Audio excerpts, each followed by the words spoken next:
Mesdames, Messieurs, l'estomac représente le segment du tube digestif qui est interposé entre la partie abdominale de l'œsophage et l'intestin grêle. Portion la plus dilatée du tube digestif, il constitue un des éléments de l'étage supramésocolique de l'abdomen. Qu'est-ce que l'étage supramésocolique de l'abdomen? Eh bien, pour le comprendre, sur une vue antérieure de situation, il convient de remettre en place le cadre colique avec le côlon ascendant, l'angle colique droit, le côlon transverse de taille variable, l'angle colique gauche, le côlon descendant, le côlon sigmoïde qui forme sa boucle qui se prolonge dans le pelvis par le rectum. Le côlon transverse est rattaché au niveau des deux angles coliques à la paroi abdominale postérieure et entre les deux angles coliques est relié à la paroi postérieure de l'abdomen par un repli péritonéal formant une structure à peu près horizontale, oblique vers le haut et vers la gauche, le mésocolon transverse. Ce qui se situe sous le mésocolon transverse définit l'étage inframésocolique de l'abdomen. On y retrouvera essentiellement le cadre colique et les anses intestinales grêles que l'on peut schématiser comme ceci avec le séco-appendice dans la fosse iliaque droite. L'estomac va donc se trouver dans l'étage supramésocolique de l'abdomen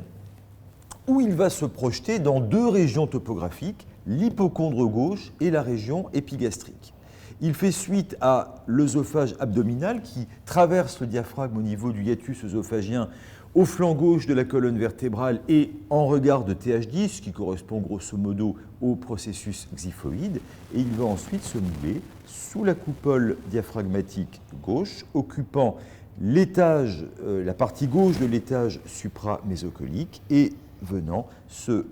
prolonger avec le duodénum à ce niveau. Dans l'étage supramésocolique de l'abdomen, la poche gastrique va répondre à la rate qui est située en arrière de lui et dont on peut rappeler la présence en plaçant simplement ici son bord antérieur crénelé. Et surtout, c'est la glande hépatique qui va constituer le rapport principal antérieur et droit de l'estomac, le foie venant se mouler sous la coupole diaphragmatique droite, remplissant totalement l'hypocondre droit et venant déborder ensuite dans la région épigastrique et en hypocondre gauche. L'estomac va jouer un rôle dans la digestion à la fois par son aspect mécanique, par le brassage du chyme alimentaire et sur des aspects chimiques avec les sécrétions de la muqueuse gastrique, sécrétion d'acide chlorhydrique, c'est le suc gastrique, permettant donc de préparer les aliments ingérés à l'absorption des nutriments qui va se dérouler dans l'intestin grêle. Les glandes gastriques auront par ailleurs une sécrétion endocrine avec un certain nombre d'hormones qui vont participer dans la régulation de la digestion, du fonctionnement du tractus digestif. On pourra citer par exemple la gastrine, mais également sécréter le facteur intrinsèque qui a la propriété de faciliter l'absorption de la vitamine B12 dans l'intestin grêle et dont le déficit dans certaines formes de gastrite atrophique peut entraîner une anémie par carence en vitamine B12. C'est le cas de la maladie dite de Birmer. Comme pour tous les viscères de l'abdomen, le plan du cours sera le suivant. Nous étudierons successivement la morphologie externe, la morphologie interne et la structure de l'estomac, sa vascularisation artérielle veineuse, l'organisation des lymphatiques de l'estomac, son innervation, et nous étudierons les rapports de l'estomac. D'un point de vue morphologie externe, nous pouvons représenter l'estomac sur une vue antérieure orientée crânialement et à gauche, à partir de l'œsophage abdominal qui se prolonge donc par l'estomac que nous plaçons à ce niveau. L'estomac va présenter deux bords, un bord droit et un bord gauche. Le bord gauche de l'estomac démarre à partir de la jonction œsophago-gastrique que nous plaçons à ce niveau et qui va définir la région du cardia. Le bord gauche, globalement convexe vers la gauche, définit la grande courbure de l'estomac dont la jonction avec l'œsophage constitue l'incisure cardiale qui a été décrite par His et qui est visible en endoscopie, formant un repli muqueux que les endoscopistes définissent ou connaissent comme la valve de Gubarov. La petite courbure de l'estomac va constituer le bord droit de l'estomac et va présenter également une angulation formant l'incisure angulaire. Depuis le cardia jusqu'à la jonction gastro-duodénale, l'estomac va présenter plusieurs parties. Le cardia, donc, qui forme la jonction œsophago-gastrique. Puis nous allons avoir le fondus gastrique, que l'on définit comme la portion de l'estomac qui se situe au-dessus de l'incisure cardiale. En position debout, le contenu de l'estomac étant un contenu à la fois, on va dire, solide, liquide et gazeux, eh bien, les gaz se placent au niveau de la partie la plus supérieure de l'estomac et le fondus va apparaître visible sur une radiographie de l'abdomen de face et debout, formant un niveau hydroaérique à ce niveau. C'est ce que l'on appelle la poche à air gastrique. Puis, sous le fondus, va se placer le corps de l'estomac, qui représente la portion la plus importante de l'organe, aplati plus ou moins dans le plan frontal en fonction de l'état de réplétion de l'organe. Puis, la partie distale de l'estomac va constituer le pylore, présentant un antre pylorique, c'est la portion par laquelle on entre dans le pylore, puis le canal pylorique, et à la jonction pyloro-duodénale, une partie la plus resserrée va former le sphincter pylorique qui va permettre la régulation du déversement du contenu gastrique vers le duodénum. La morphologie et la taille de l'estomac sont très variables d'un individu à l'autre, mais on peut donner des données génériques avec une longueur moyenne d'environ 25 cm, une épaisseur moyenne d'environ 8 cm et un volume moyen qui varie de 1 à 2 litres. La structure de l'estomac va de la profondeur à la superficie être constituée d'une muqueuse, puis d'une musculeuse, c'est-à-dire de muscles lisses, et d'une tunique séreuse qui va venir envelopper l'estomac et permettre les rapports de l'estomac avec les structures de voisinage. La muqueuse gastrique va être visible en endoscopie et elle fait suite à la muqueuse œsophagienne au niveau d'une ligne visible en endoscopie marquant donc la limite entre l'épithélium malpighien de l'œsophage et la muqueuse gastrique. C'est la ligne Z, Z pour Zwischenscheibe, l'allemand, qui veut dire plan intermédiaire et qui marque donc cette limite histologique, cette limite de type de muqueuse peut d'ailleurs être modifiée lors de reflux chronique gastro-œsophagien, entraînant une métaplasie de la muqueuse œsophagienne qui va prendre un aspect anormal. C'est ce que l'on appelle l'endobrachie œsophage, que les cliniciens nomment d'ailleurs la muqueuse de Barrett, et qui constitue un facteur de risque d'évolution vers un carcinome du bas œsophage, ou adénocarcinome de l'œsophage. Au-delà de la ligne Z, la muqueuse gastrique va présenter des replis très volumineux, parfaitement visibles en endoscopie et en imagerie, et les sécrétions de la muqueuse gastrique vont dépendre de la région concernée. La muqueuse du cardia va permettre la sécrétion d'un mucus plutôt fin, alors que la muqueuse du fondus et du corps de l'estomac vont être spécialisées dans la sécrétion d'acide chlorhydrique, donc jouant ce rôle chimique dans la digestion. La muqueuse de la région pylorique, elle va permettre la sécrétion d'un mucus épais, gastroprotecteur, et dont l'insuffisance de production pourrait être à l'origine d'irritation de la muqueuse gastrique, de gastrite et éventuellement d'apparition d'ulcération au niveau de cette muqueuse. Ce sont les ulcères de l'estomac ou du duodénum, pathologie extrêmement fréquente dont l'évolution vers une perforation, puisque l'estomac est un organe creux, est possible, vers la cavité péritonéale, mais également les risques de cancérisation. Les glandes gastriques, situées dans le chorion, vont par ailleurs avoir une sécrétion endocrine dont nous avons évoqué l'existence en introduction de ce cours. Sous la muqueuse et sous la sous-muqueuse va se placer la tunique musculaire de l'estomac ou musculeuse constituée de fibres musculaires lisses qui vont présenter des orientations différentes. Nous avons tout d'abord une couche longitudinale externe qui se place dans la continuité des cellules, des fibres musculaires lisses œsophagiennes et qui vont avoir une orientation parallèle au grand axe de l'estomac. Sous la couche longitudinale externe, une couche moyenne circulaire est constituée de fibres perpendiculaires aux précédentes et qui vont particulièrement s'épaissir au niveau du sphincter pylorique, et ce sont ces fibres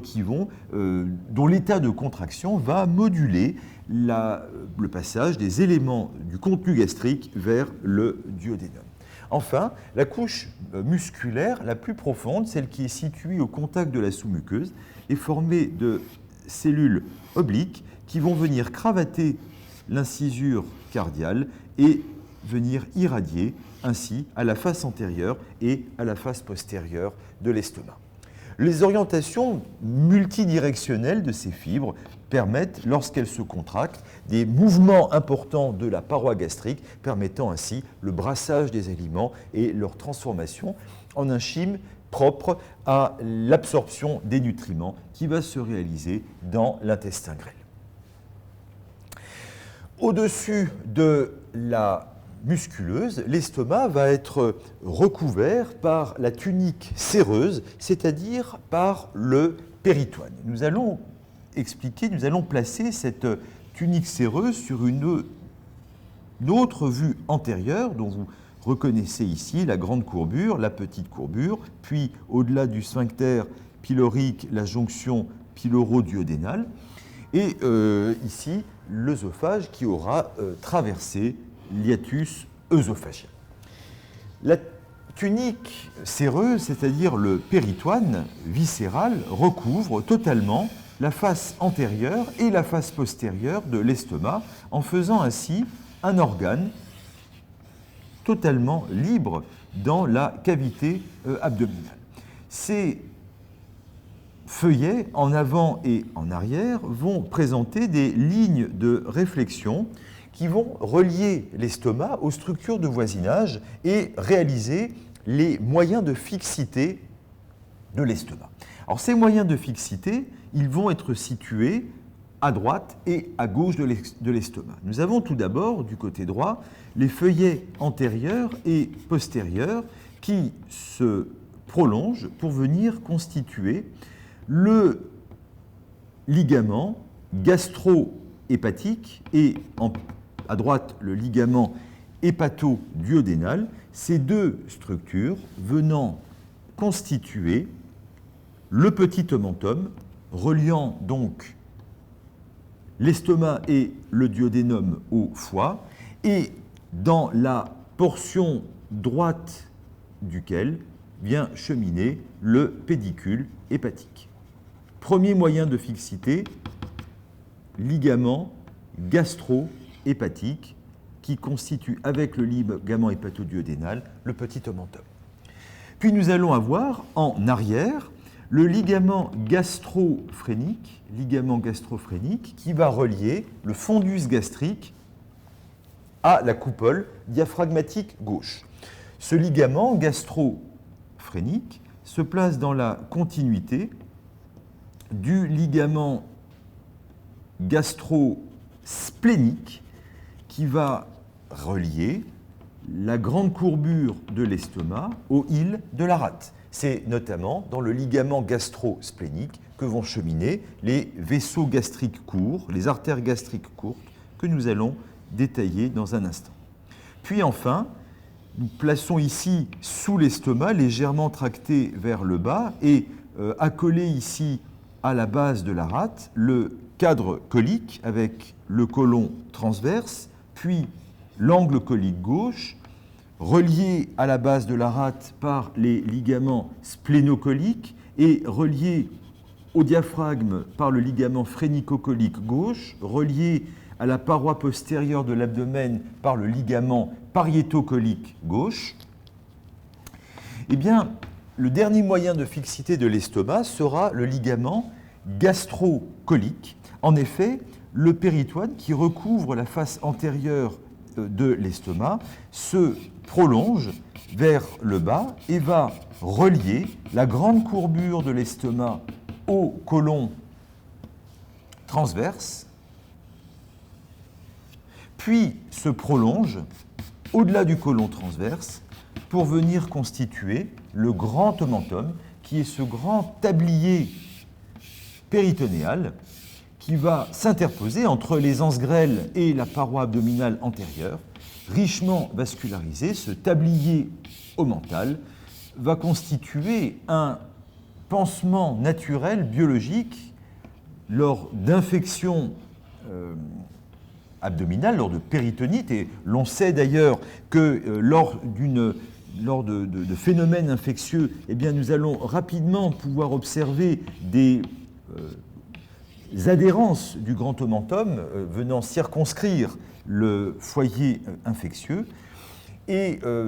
richement vascularisé par des artères qui viennent de la grande courbure de l'estomac. Eh bien, ce tablier omental pourra également être utilisé pour des techniques de réparation microchirurgicale des lambeaux, puisque ce grand omentum pourra être éventuellement transféré pour des couvertures, y compris par exemple pour venir couvrir des pertes de substances au niveau des membres. Les moyens de fixité de l'estomac seront donc le ligament gastro-hépatique reliant la petite courbure de l'estomac à la face viscérale du foie, le ligament gastro-phrénique qui relie le fondus gastrique à la coupole diaphragmatique gauche, le ligament gastro-splénique reliant la grande courbure de l'estomac à la rate et dans lequel cheminent les artères gastriques courtes, et le ligament gastro-colique reliant la grande courbure de l'estomac au côlon transverse et se prolongeant lui-même par le grand omentum.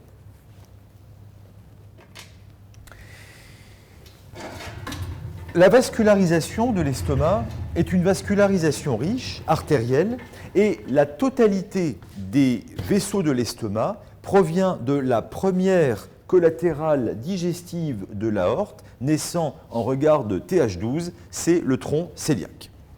Le tronc cœliaque naît de la face antérieure de l'aorte abdominale et très rapidement après sa naissance se trifurque, donnant 3 branches terminales, que sont l'artère hépatique commune, qui devient artère hépatique propre après avoir donné naissance à l'artère gastro-duodénale. L'artère gastro-duodénale passe en arrière de la première portion du duodénum et va ensuite donc assurer la vascularisation du duodéno-pancréas. L'artère hépatique propre, elle, va remonter dans le pédicule hépatique pour gagner la porte hépatique et venir assurer la vascularisation nutritionnelle du foie. On peut placer le pédicule hépatique, enfin le hile hépatique de cette manière. Le tronc cœliaque donne ensuite l'artère splénique qui va se porter vers la gauche et satellite du pancréas venir gagner le hile splénique. Elle aura au passage donné la vascularisation du corps et de la queue du pancréas et participera également à la vascularisation de l'estomac. Enfin, le tronc cœliaque donne l'artère gastrique gauche qui rejoint la petite courbure de l'estomac. Les éléments du tronc cœliaque étant ainsi placés, nous pouvons systématiser la vascularisation artérielle de l'estomac en deux cercles artériels et les artères gastriques courtes. Nous avons d'abord le cercle artériel de la petite courbure de l'estomac, et ce cercle artériel de la petite courbure de l'estomac est constitué par l'anastomose des artères gastriques gauche et droite au niveau de la petite courbure de l'estomac. L'artère gastrique gauche, née du tronc cœliaque, forme une boucle qui va d'ailleurs contribuer à délimiter le vestibule de la bourse mentale et va ensuite courir le long de la petite courbure de l'estomac, donnant au passage un rameau pour le bas œsophage, un rameau pour le cardia et le fondus. L'artère gastrique droite, elle, est une collatérale, le plus souvent de l'artère hépatique propre. Elle rejoint ainsi la petite courbure de l'estomac et va aller à la rencontre de l'artère gastrique gauche pour finir de constituer le cercle artériel de la petite courbure. De ce cercle artériel vont naître des branches collatérales qui vont cheminer à la face antérieure et à la face postérieure de l'estomac en regard de la petite courbure, venant en assurer la vascularisation. Le cercle artériel de la grande courbure de l'estomac, lui, se constitue à partir de la réunion des deux artères gastro-omentales. Nous avons tout d'abord, issue de la gastro-duodénale, lorsqu'elle croise le bord inférieur de l'estomac, l'artère gastro-omentale droite qui va de la droite vers la gauche, longer la grande courbure de l'estomac, arrivant à la rencontre de l'artère gastro-omentale gauche qui, elle, est une branche collatérale de l'artère splénique avant que celle-ci ne pénètre dans le île de la rate. La réunion des deux artères gastro-omentales forme le cercle artériel de la grande courbure de l'estomac, duquel vont naître vers le haut des collatérales qui vont venir assurer en avant et en arrière la vascularisation de la poche gastrique en regard de la grande courbure de l'estomac, mais également ce cercle artériel de la grande courbure va donner des artères longues et très nombreuses qui vont descendre dans le grand tablier omental du grand omentum, venant en assurer la vascularisation. Enfin, un dernier système artériel sont les artères gastriques courtes. Ces artères gastriques courtes sont des collatérales de nombre variable qui naissent de l'artère splénique juste avant que celle-ci ne pénètre dans le parenchyme de la glande splénique. Ces artères gastriques courtes vont remonter à la face postérieure du corps de l'estomac et du fondus dont elles assurent la vascularisation, venant déborder un peu ici en avant. Normalement, le territoire de ces artères sont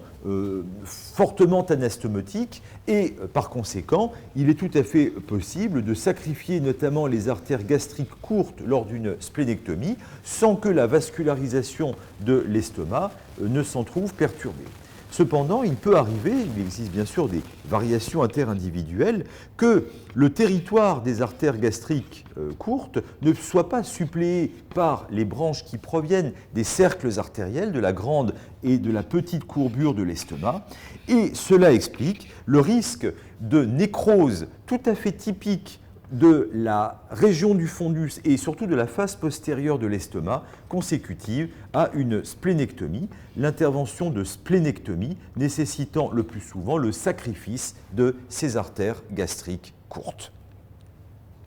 Voici donc pour la vascularisation artérielle qui provient donc totalement du tronc cœliaque. Le retour veineux, lui, se fait par l'intermédiaire du système de la veine porte. Nous pouvons représenter ce système veineux sur une vue antérieure de l'estomac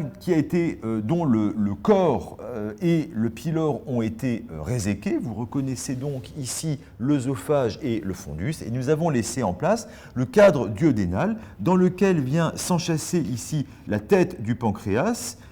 se prolongeant par le processus incinatus, laissant passage au vaisseau mésentérique supérieur dans l'incisure pancréatique. Et nous retrouvons ici un segment distal de la queue du pancréas qui contracte des rapports variables avec le hile de la rate dans la région de l'hypochondre gauche.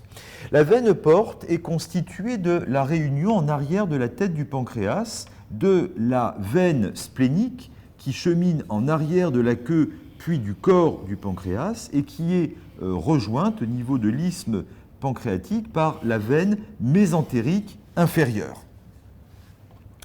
De la réunion de la veine splénique et de la veine mésentérique inférieure naît le tronc veineux spléno-mésentérique qui se porte vers la droite et qui va en arrière de la tête du pancréas être rejoint par la volumineuse veine mésentérique supérieure, drainant le sang veineux de l'intestin grêle et de la moitié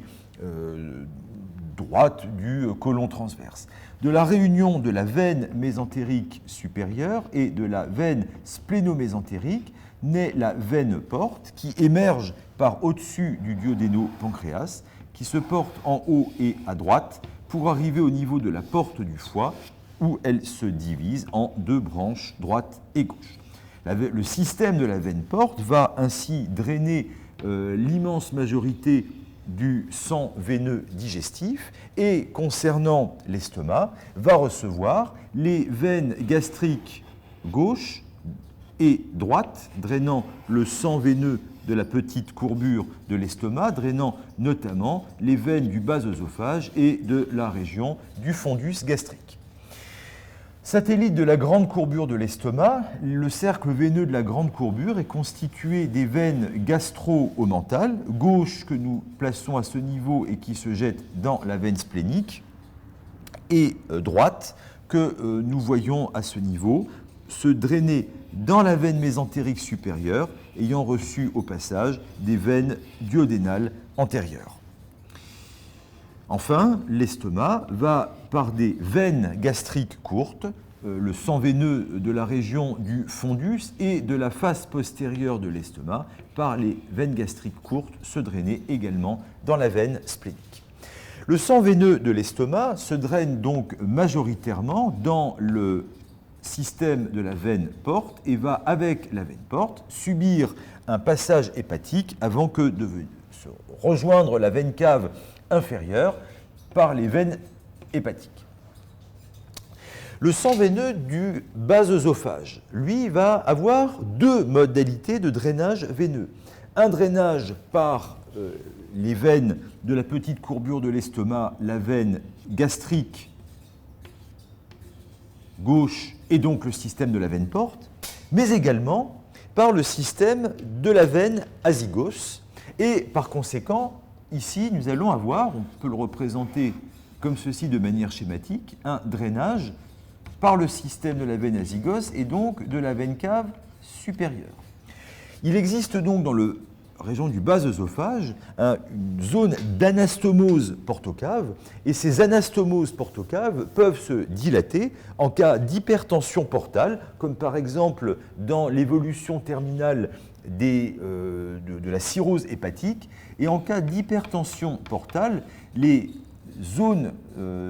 d'anastomose portocave se dilatent, formant des varices, et il s'agit en l'occurrence ici des varices œsophagiennes, qui peuvent se rompre. La rupture de varices œsophagiennes entraînant un saignement massif dans l'estomac, extériorisé par la bouche, ce que l'on appelle une hématémèse, et le saignement peut être de nature à engager le pronostic vital du patient. Ces ruptures de varices, la survenue de varices œsophagiennes, spécifiquement à ce niveau, le bas œsophage, la région du cardia, s'explique par cette zone d'anastomose portocave. L'autre zone du tube digestif où se trouvent des anastomoses portocaves étant la région du rectum. Et les dilatations de ces anastomoses forment dans ce cas-là des hémorroïdes, sachant que la plupart du temps, les hémorroïdes, qui sont des pathologies proctologiques extrêmement fréquentes, ne sont bien sûr pas en rapport avec une hypertension portale, fort heureusement. suppléance artérielle, drainage veineux avec ces anastomoses portocaves, ça c'est le point vraiment important sur la vascularisation veineuse. Passons maintenant aux éléments lymphatiques. Alors les lymphatiques de l'estomac se drainent selon un circuit complexe et qu'il est important à comprendre dans le cadre du traitement chirurgical des cancers de l'estomac. Pour déterminer la systématisation des territoires de drainage des lymphatiques de l'estomac, nous replaçons ici une vue antérieure avec les 3 branches de trifurcation du tronc cœliaque, l'artère hépatique commune devenant hépatique propre après le départ de l'artère gastro-duodénale, l'artère gastrique gauche qui rejoint ici la petite courbure et la splénique qui, accompagnant le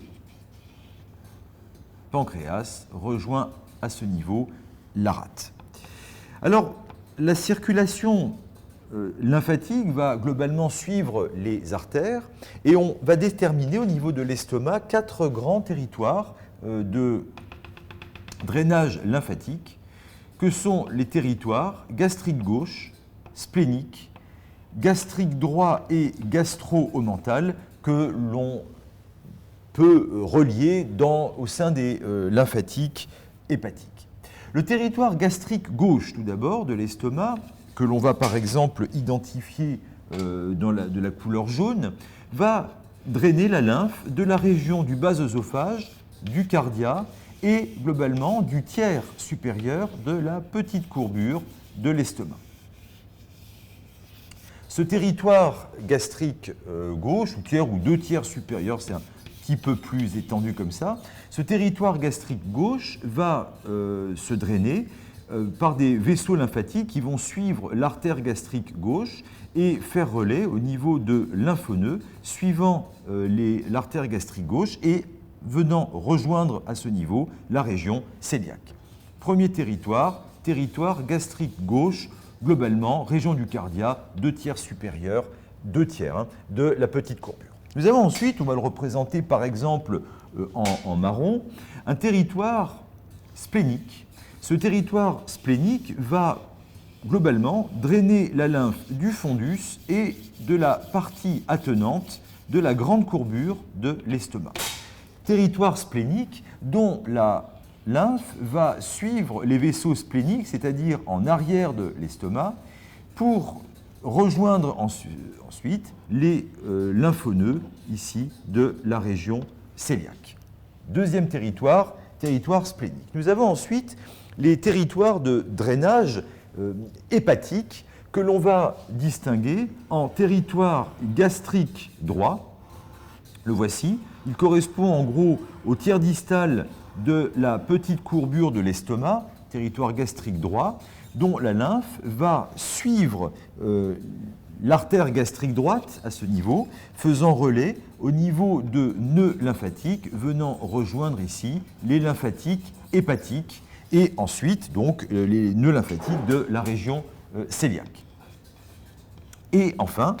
nous voyons apparaître un dernier territoire assez étendu au niveau de la grande courbure de l'estomac. C'est le territoire gastro-omental dont la lymphe va suivre le cercle artériel de la grande courbure de l'estomac, faisant relais à ce niveau, au niveau de lymphoneux, satellite de la grande courbure,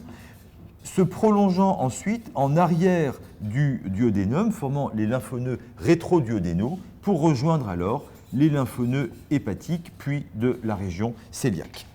La voie finale commune de cette circulation lymphatique, donc ici gastro-omentale, la voie finale de ces grands courants lymphatiques est la citerne du chyle, puis la voie du conduit thoracique,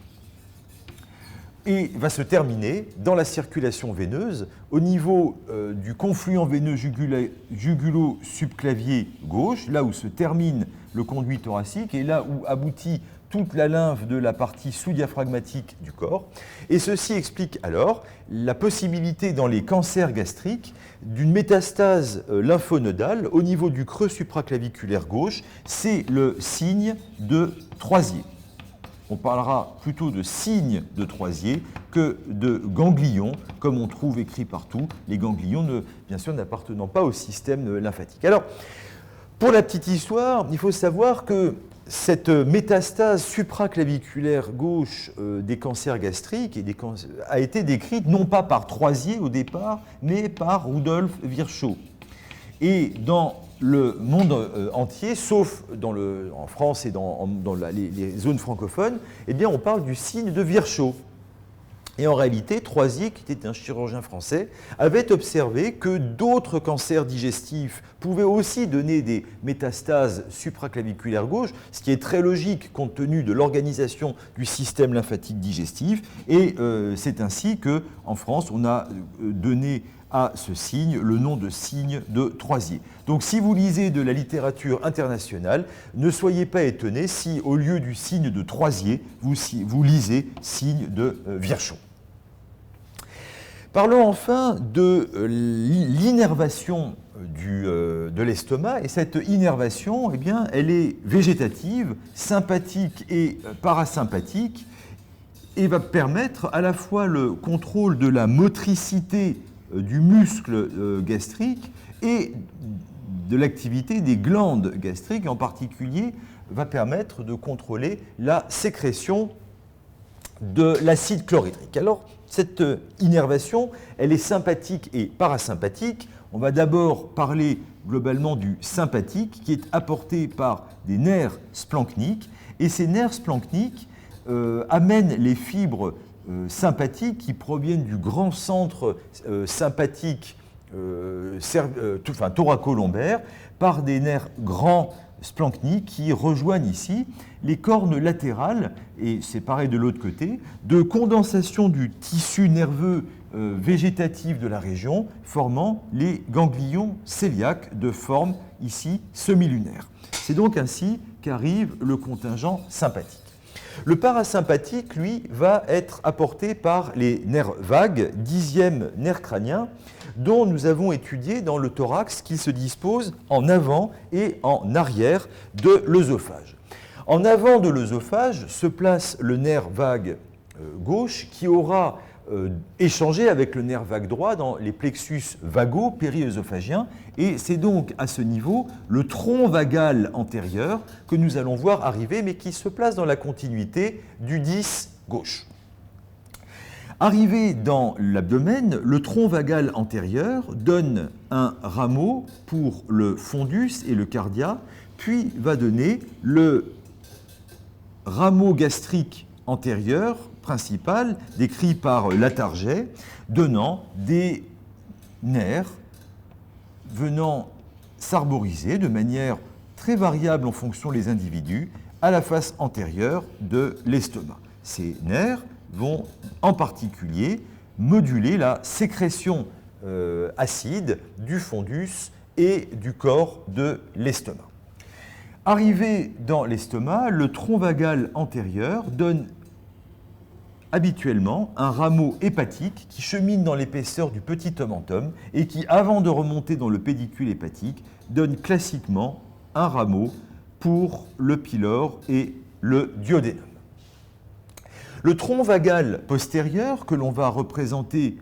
en appuyant moins sur la craie puisqu'il est en arrière, va avoir un trajet à peu près similaire à la face postérieure de l'estomac, donnant des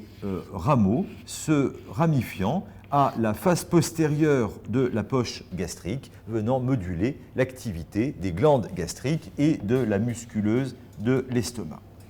Ce rameau vagal postérieur, ce tronc vagal postérieur, issu du 10 droit, va aussi, lorsqu'il arrive dans la région, donner un rameau cœliaque, et c'est ce rameau cœliaque qui gagne les cornes médiales des deux ganglions cœliaques, droit et gauche, apportant ainsi au système végétatif prévertébral de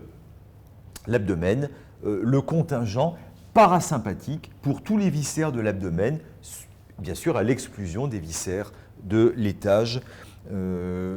sous-péritonéal. Ces rameaux issus des nerfs vagues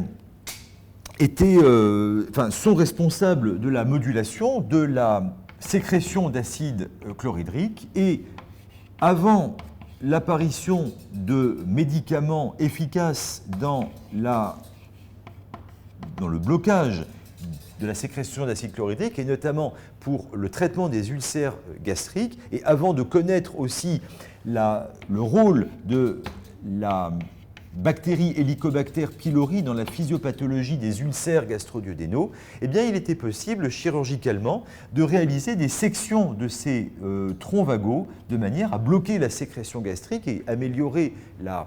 l'évolution de l'ulcère. C'était ce que l'on appelait des vagotomies, qui pouvaient être soit des vagotomies complètes, soit des vagotomies sélectives, voire supra-sélectives, qui permettaient de bloquer la sécrétion d'acide dans le territoire de l'ulcère. Ces chirurgies sont bien moins réalisées aujourd'hui, le traitement de l'ulcère reposant sur le dépistage de l'Helicobacter pylori et sur le blocage pharmacologique de la sécrétion d'acide gastrique. Voilà donc pour les éléments vasculaires, lymphatiques et nerveux. Nous allons maintenant passer à l'étude des rapports de l'estomac et ces rapports de l'estomac sont des rapports antérieurs et postérieurs. Les rapports antérieurs, on les déduit des schémas qui avaient été réalisés en début de cours et donc je vais simplement replacer rapidement le premier tableau pour remontrer la vue antérieure globale. Et les rapports antérieurs de l'estomac eh bien, sont des rapports qui sont de trois types, pariétaux, avec notamment la partie gauche de la cage thoracique et à travers elle le diaphragme et les éléments du thorax. Nous avons ensuite un deuxième élément de rapport antérieur qui est le foie, dont le bord antérieur et la face viscérale vont masquer une partie de l'estomac et donc par conséquent il sera nécessaire de relever le bord antérieur et inférieur du foie pour exposer complètement l'estomac. Et enfin, tout à fait en bas et sur la ligne médiane, dans la région épigastrique, la face antérieure de l'estomac répond à la paroi abdominale antérieure de la région épigastrique, là où se projettent les douleurs gastriques, notamment en rapport avec les pathologies ulcéreuses. Les rapports postérieurs de l'estomac vont, eux, s'étudier sur une vue antérieure après avoir réalisé une gastrectomie totale et une hépatectomie totale. Cette vue postérieure va être informative pour comprendre ce qui se passe en arrière de l'estomac et nous allons la construire en mettant en place les éléments vertébraux TH10 à TH12, puis les trois premières vertèbres lombaires qui vont nous servir de cadre de repère. En regard de L1 à L3 se place le cadre duodénal. Voici la première portion du duodénum, la portion descendante, la troisième portion horizontale, et ici, nous avons l'angle duodéno-jéjunal par lequel le duodénum se prolonge par le jéjunum. À ce niveau se place la tranche de section de la jonction entre le pylore et le duodénum. Dans le cadre duodénal s'enchâsse le pancréas, dont nous voyons ici la tête, qui se prolonge par le processus incinatus, processus inciné,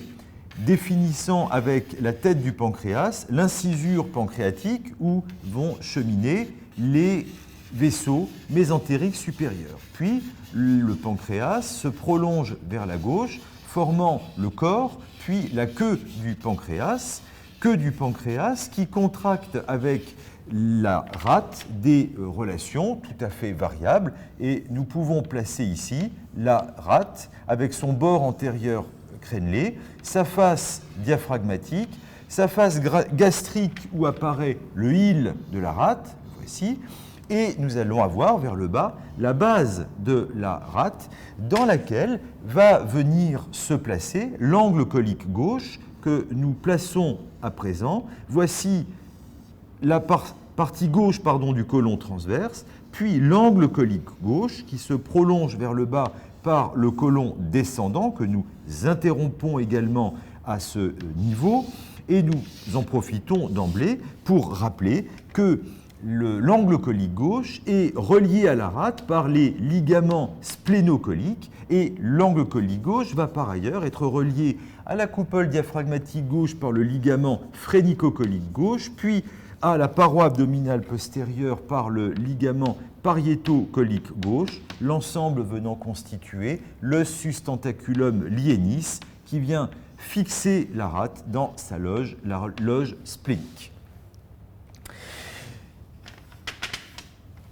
Lorsque nous avons retiré l'estomac, et nous pouvons voir en arrière du duodénopancréas le ligament archémédian sur lequel va s'insérer le diaphragme thoraco-abdominal et sous le ligament archémédian venir cheminer l'aorte thoracique qui traverse l'hiatus aortique et va se prolonger en devenant l'aorte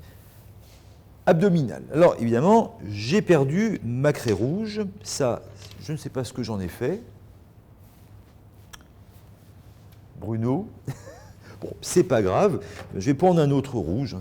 ça c'est pas très embêtant. Ça peut arriver, c'est les aléas du plus ou moins direct. Donc voici l'aorte abdominale qui va donc donner naissance au tronc cœliaque et nous pouvons placer au flanc droit de l'aorte la veine cave inférieure, la voici, qui plus haut traverse le centre tendineux du diaphragme au niveau de l'hiatus de la veine cave inférieure, recevant au passage les veines hépatiques au nombre de 2 ou de 3, dont nous rappelons ici la présence pour se rappeler que nous avons réalisé à ce niveau une hépatectomie complète. Alors, nous pouvons maintenant placer les éléments portes avec ici la veine du système porte, avec la veine mésentérique supérieure qui va s'engager dans l'incisure pancréatique et être rejointe en arrière du pancréas par la réunion des veines mésentériques inférieures et spléniques formant le tronc veineux splénomésentérique. De cette réunion naît la veine porte, la voici, qui se porte en avant de la veine cave inférieure selon un axe qui se porte vers le haut et vers la droite pour rejoindre la porte du foie que nous schématisons de cette manière, apportant au foie sa vascularisation fonctionnelle. En avant de la veine porte qui forme le plan postérieur du pédicule hépatique vont se placer les éléments artériels.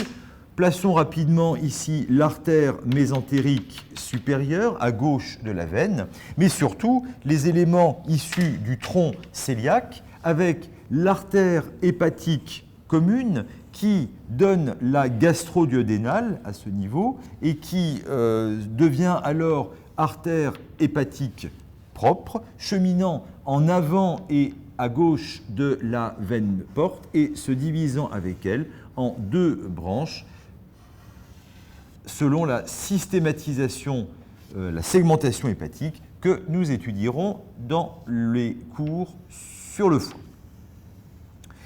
Nous avons d'ailleurs, on peut tout de suite le placer, accompagnant ces éléments, les voies biliaires qui sont situées sur la droite avec les conduits hépatiques droit et gauche, dont la réunion forme le conduit hépatique commun, rejoint par le conduit cystique pour former le conduit cholédoque, passant au-dessus puis en arrière du duodénum, puis en arrière de la tête du pancréas, puis dans la tête du pancréas, rejoint par le conduit pancréatique principal de Wirsung pour former l'ampoule hépatopancréatique de Vater et venir s'aboucher au niveau de la papille duodénale majeure dans la portion descendante du duodénum. L'ensemble venant constituer les éléments du pédicule hépatique situé dans la portion droite du petit omentum que nous pouvons schématiser ainsi. Enfin, ensuite, nous aurons l'artère splénique qui forme un volumineux vaisseau de trajet sigmoïde, sinusoïdal, en regard du bord supérieur et de la face postérieure du pancréas, et qui, tout à fait à gauche, va passer en avant du pancréas pour rejoindre alors le île de la rate. Elle aura à ce niveau donné naissance aux artères gastriques courtes et vers le bas à l'artère gastro-omentale gauche, la gastro-omentale droite venant à ce niveau de l'artère gastro-duodénale. L'artère gastrique gauche va, quant à elle, venir rejoindre la petite courbure de l'estomac qu'il est possible à présent de construire, mettant en place à ce niveau la partie terminale de l'œsophage, traversant l'hiatus œsophagien qui est formé à partir de fibres issues essentiellement du pilier droit du diaphragme. Et donc, nous pouvons placer ici l'artère gastrique gauche formant Sapho et rejoignant le cercle de la petite courbure de l'estomac. Nous plaçons maintenant en arrière de l'estomac et en arrière du bloc duodéno-pancréatique, ici le pôle supérieur du rein gauche, qui est surplombé par la glande surrénale gauche, que voici. Et enfin, nous terminerons de placer sur cette vue antérieure, ici, la racine du mésocôlon transverse, dont nous représentons à ce niveau les deux feuillets d'attache, que nous complétons là où nous avons laissé le côlon transverse. Voici ce mésocôlon transverse, reliant le côlon transverse à la paroi postérieure de l'abdomen et venant se prolonger par le péritoine viscéral recouvrant la partie terminale ici du côlon transverse et ensuite le côlon descendant. Alors cette vue antérieure de l'espace profond ici, rétropéritonéal, permet donc de préciser, si nous replaçons de façon schématique les éléments de paroi, voici la section de la 10e côte, voici ici la section schématiquement représentée du diaphragme, puis de la paroi abdominale antérolatérale, eh bien, les rapports postérieurs de l'estomac, dont nous rappellerons à ce niveau la présence ici sous la forme de pointillés, grande courbure et petite courbure ici de l'estomac, eh bien, les rapports postérieurs, c'est essentiellement le diaphragme qui recouvre ici qui forme ici la paroi postérieure de cette vue. C'est la rate, donc la face gastrique de la rate, c'est la face antérieure du rein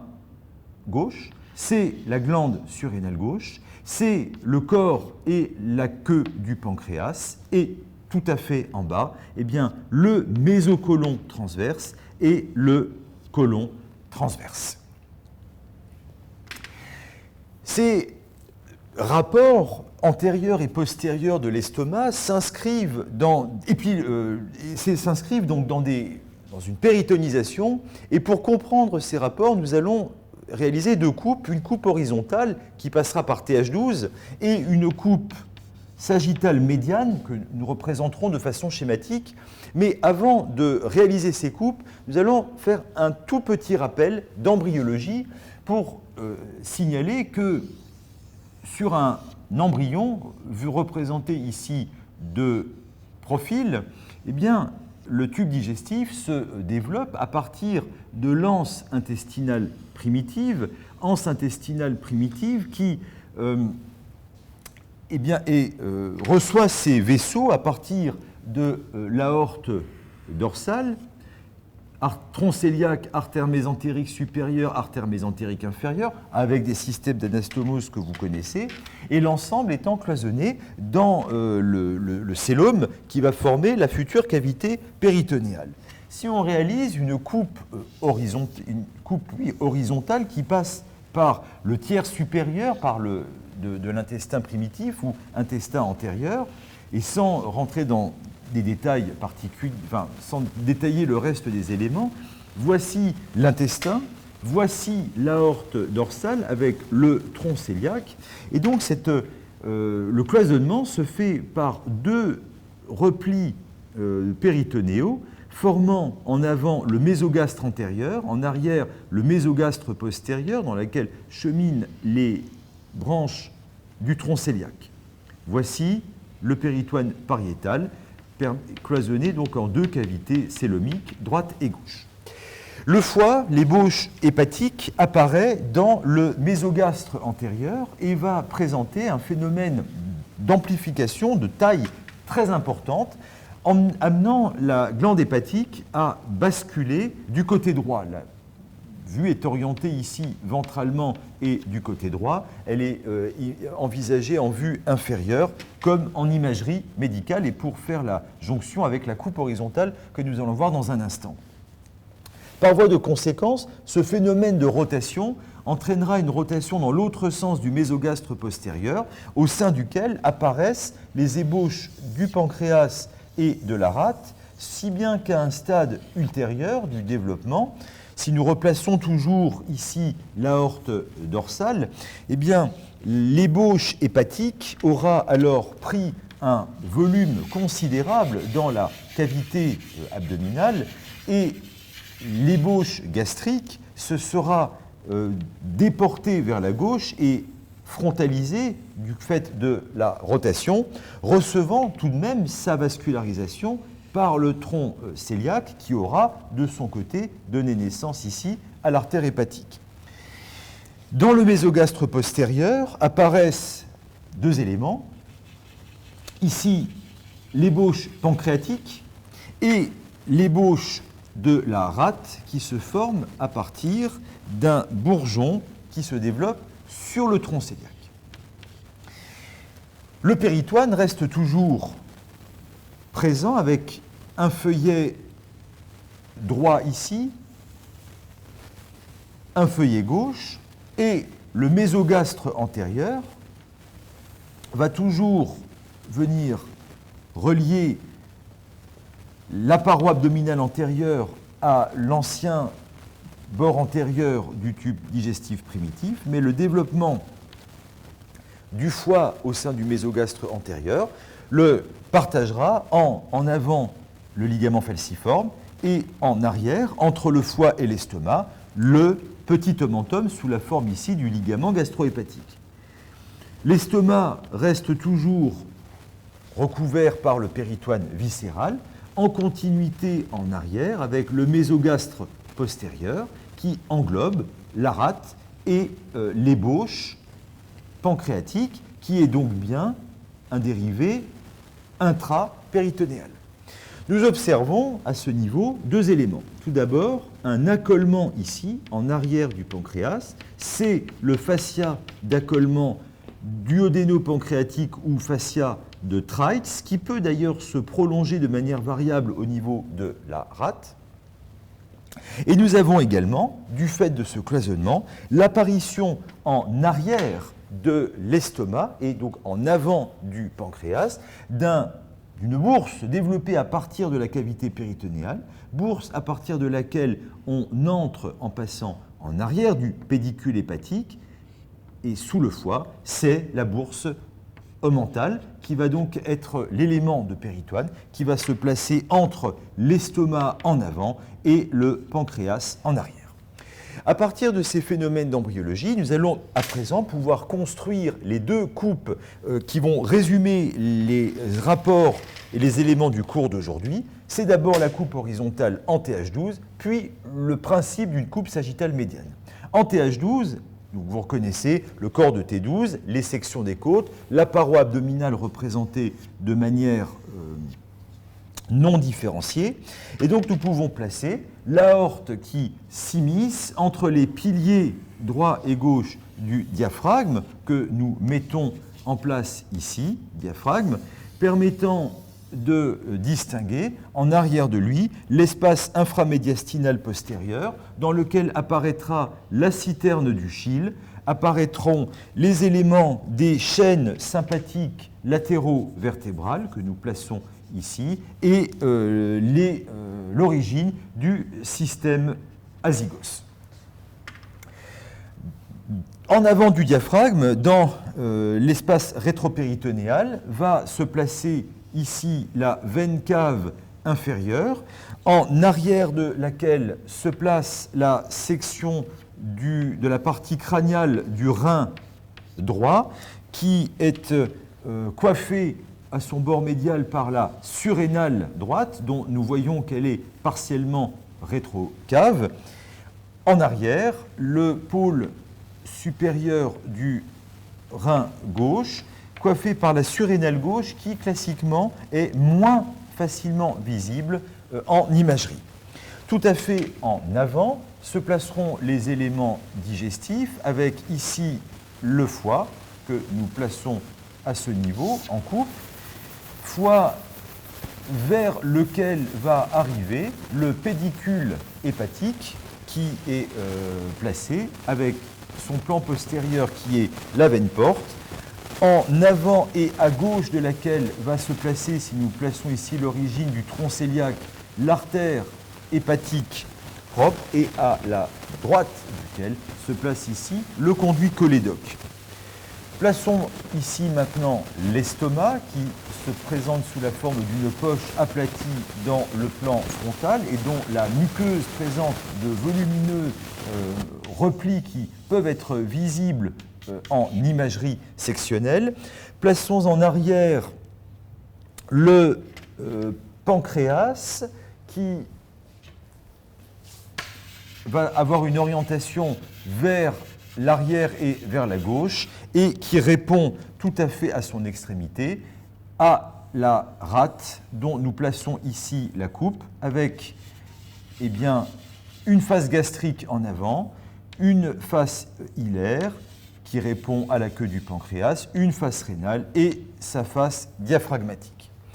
À partir de ces éléments viscéraux, plaçons le péritoine tout à fait parallèle à la coupe embryologique avec le feuillet droit du péritoine pariétal qui va s'arrêter à ce niveau, le feuillet gauche que nous plaçons à ce niveau, et avant de placer les lignes de réflexion du péritoine, plaçons le tronc cœliaque dans son intégralité, ici donnant l'artère splénique, donnant la vascularisation de la rate, mais également les artères gastriques courtes qui en réalité sont l'évolution de la configuration artérielle primitive. Nous pouvons alors replacer le mésogastre antérieur qui persiste sous la forme du ligament falciforme qui va ensuite recouvrir le foie et en réalité s'interrompre à ce niveau, former le bord libre du petit omentum, et nous le retrouvons ici, formant le petit omentum, puis venant se prolonger avec le péritoine viscéral qui recouvre la face antérieure et la face postérieure de l'estomac et va se prolonger par le ligament gastrosplénique, livrant passage au vaisseau gastrique court, englobant la rate et venant ici en arrière rejoindre le feuillet gauche du péritoine pariétal. De la même manière, nous pouvons prolonger ici ce feuillet qui recouvre la face antérieure du pancréas et rejoint ici le feuillet droit du péritoine pariétal. Nous avons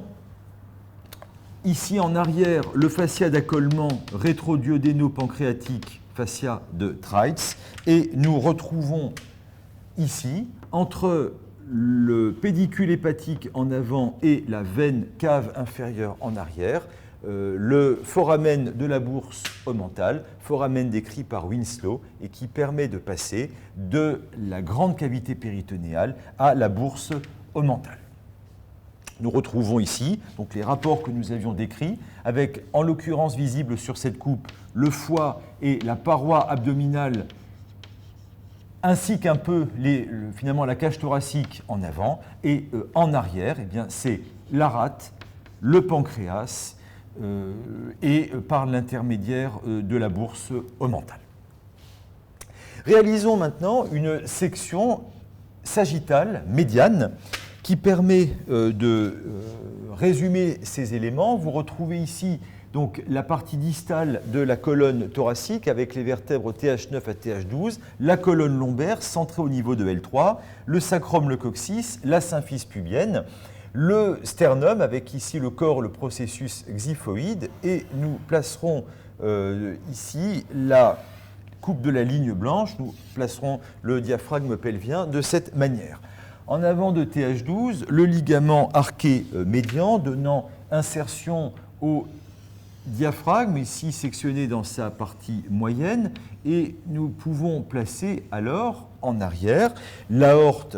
qui de thoracique devient abdominale jusqu'en L4 où elle va se terminer par bifurcation. Les artères iliaques communes droite et gauche se portant latéralement, elle va disparaître de notre plan de coupe. On va placer le foie, voici le pédicule, enfin la région du hile hépatique. Sous le foie, l'estomac. Voici l'estomac, dont la muqueuse épaissie présente ses replis caractéristiques. Sous l'estomac, le côlon transverse, que nous représentons ici de façon schématique, et dans la partie sous-mésocolique de l'abdomen, quelques 2 anses grêles, il y en a bien sûr beaucoup plus. En regard de L3 va se placer la portion horizontale du duodénum, D3, qui va répondre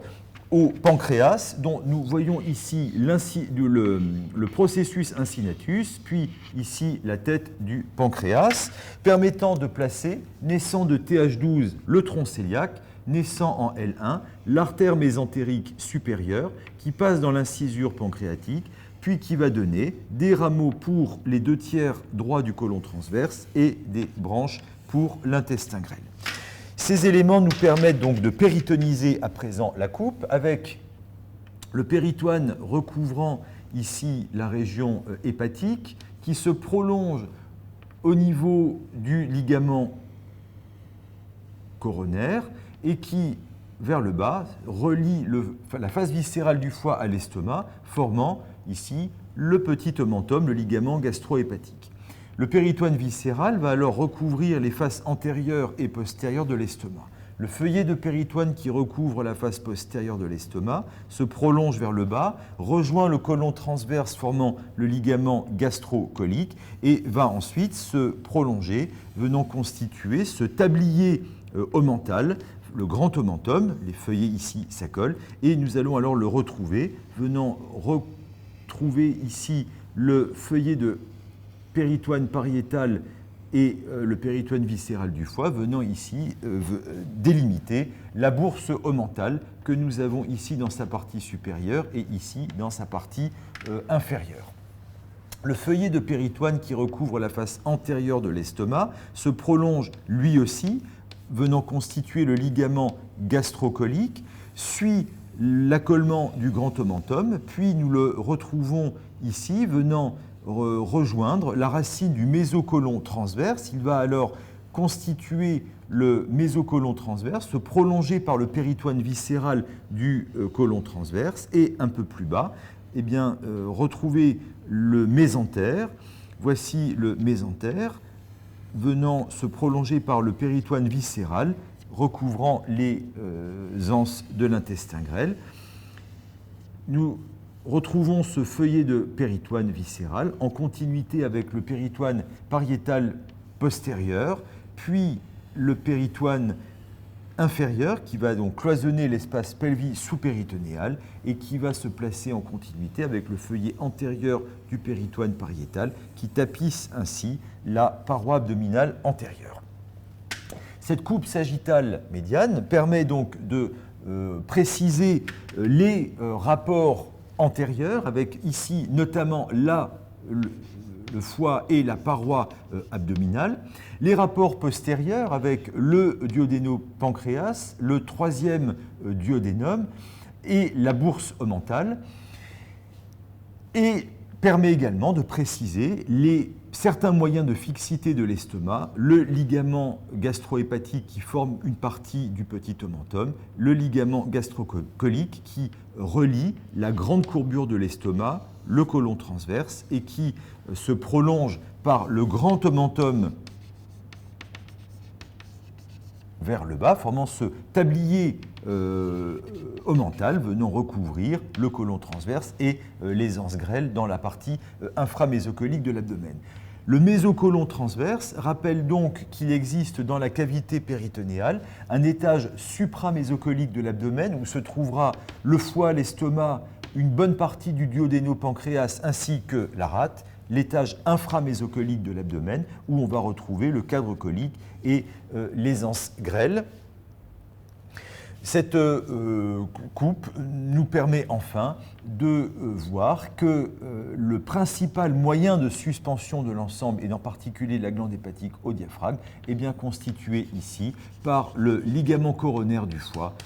qui va donc suspendre cette volumineuse masse hépatique au diaphragme qui constitue la paroi supérieure de la cavité abdominale. On se rappellera enfin que le rôle des mésos, tel que représenté ici sur ces deux coupes que nous avons représentées de manière schématique, est bien de réaliser des systèmes de lames porte-vaisseaux permettant d'amener la vascularisation qui est d'origine rétropéritonéale vers des viscères qui sont en situation intrapéritonéale. Nous finissons simplement de représenter ces coupes en plaçant avec ces croix, en figurant ces éléments qui correspondent à des éléments cavitaires. C'est la grande cavité péritonéale, c'est la bourse omentale. Ces espaces sont représentés ici largement ouverts, mais de manière schématique. Il s'agit en réalité d'espaces qui sont virtuels, mais qui peuvent être rendus réels, par exemple par l'insufflation d'air lorsque l'on réalise une intervention chirurgicale par cœlioscopie ou lorsque, de façon pathologique, par perforation d'un organe creux, de l'air s'immisce dans la cavité péritonéale, c'est ce que l'on appelle un pneumopéritoine, ou lorsque des collections liquidiennes, sanguines ou purulentes, viennent se constituer comme dans des péritonites. Je vous remercie de votre attention et vous retrouverez pour l'anatomie du duodénopancréas et de la rate.